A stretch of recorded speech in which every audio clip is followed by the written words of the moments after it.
पेनमध्ये 1.298 किलो गांजासह महिला आरोपी अटक. अंमली पदार्थांविरोधात पोलिसांची मोठी कारवाई.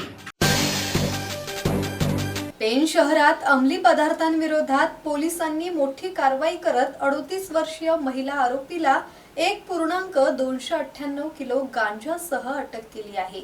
या कारवाईत सुमारे 30,000 रुपयांचा मुद्देमाल जप्त करण्यात आला आहे. ही कारवाई 28 एप्रिल रोजी पेन नगरपालिका हद्दीतील मैदान परिसरातील खाऊ गल्ली येथे करण्यात आली. 28 एप्रिल 2026 रोजी पेन पोलिसांनी सापळा रचून संबंधित महिलेला ताब्यात घेतले. या प्रकरणी 29 एप्रिल रोजी पहाटे गुन्हा दाखल करण्यात आला असून पोलीस निरीक्षक संदीप बागुल यांच्या मार्गदर्शनाखाली उपनिरीक्षक निलेश राजपूत यांनी दिलेल्या फिर्यादीवरून पुढील तपास करण्यात येत आहे. नागरिकांनी या प्रकरणात पोलिसांनी अधिक कडक कारवाई करावी अशी मागणी केली आहे.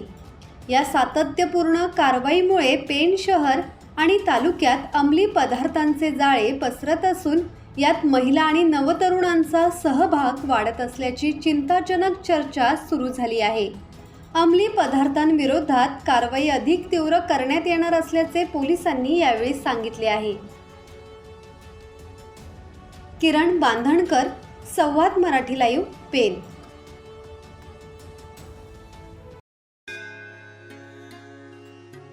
श्री गणपती संस्थान महड, तालुका खालापूर, जिल्हा रायगड. श्री वरद विनायकाच्या भक्तांसाठी भक्त निवासाची सोय, स्वच्छता आणि 24 तास गरम पाणी. सीसीटीव्हीची नजर. आगाऊ नोंदणीसाठी संपर्क करा 02192 26 69 12 72 76 47 38 54.